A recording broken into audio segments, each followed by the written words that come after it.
We shall never impose ourselves upon any other country and shall treat every African territory, big or small, as our equal, because we honestly feel that it is only on that basis of equality that peace can be maintained in our continent. In 1960, a nation was finally given back to, or if you please, a country was given back to, and became an independent nation in Africa. Nigeria was officially handed over to Nigerians by its British colonial masters. The hope was high and the aspiration was great, as the founding fathers of the new nation was full of hope of a great future for Nigeria.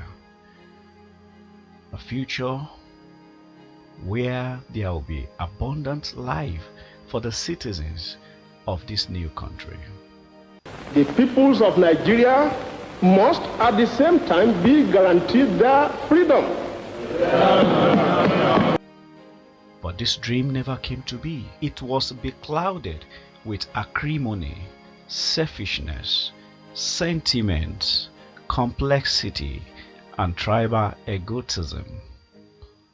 Unnecessary rivalry between once united tribes who united in the fight against their common enemy, the colonial masters, started by waging a Cold War, which eventually led to the first military coup in 1966.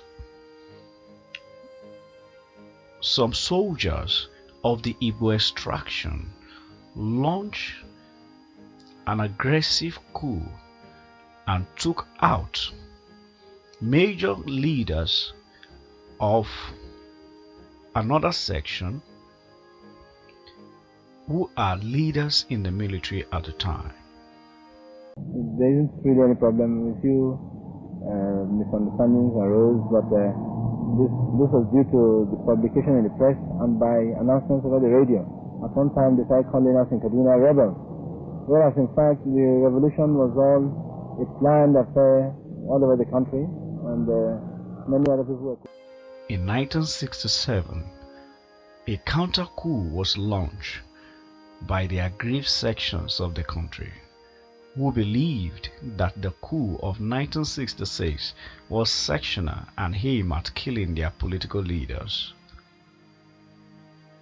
It is good to remind that leaders who died in that first coup were majorly political leaders, especially of the Hausa and few of the Yoruba extraction. The mutual trust was lost.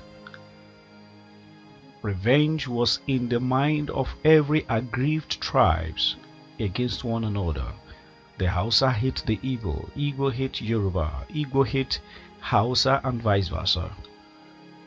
The mistrust grew and hatred spread, and the cat and the rat race started.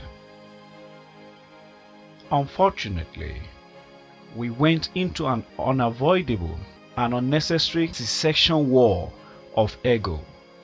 Millions of Nigerians were killed from both sides. Things fell apart and the center never hold again. After 3 years of bloodshed, the crocodile peace was reached, but the wound is yet to heal. Mistrust is still there after 52 years. Though we live together, but the mutual suspicion is in the every heart of every tribe against one another.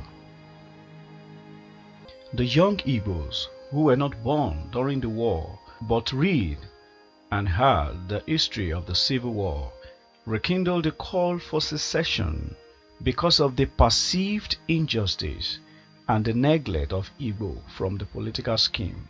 Since independence, the dream of Igbo to rule Nigeria after the failure of poorly packaged and executed 1966 coup and the counter coup that removed or killed the last Igbo military head of state, Agui Ironsi, was a mirage.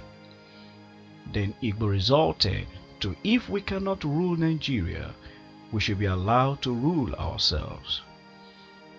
Hence, the new call for secession in the recent time is another reaction due to lack of trust between Nigeria tribes.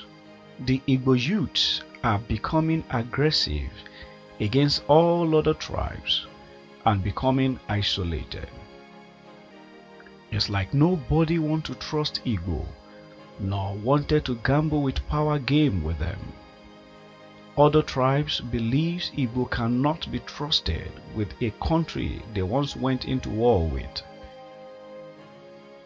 The fear of Igbo is becoming the beginning of wisdom for the entire Nigeria tribes. So who is afraid of Igbo? And why should we be afraid of Igbo? If Igbo are our neighbors, our friends, our co-tenants, our classmates, our schoolmates, our co-workers, our business partners, our wives and husbands, then why should we be afraid of Igbo?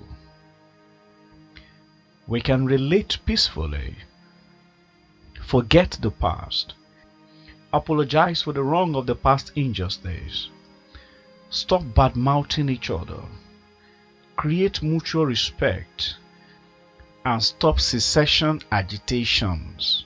We cannot avoid another civil war and era of the past. We can hug each other, trust each other, and Igbo can one day lead the country without fear of mistrust. So who is afraid of Igbo? It becomes a question that all must answer. But first, the Igbo people must answer that question themselves. The rest of the sun can still dry the watery clothes of the nation.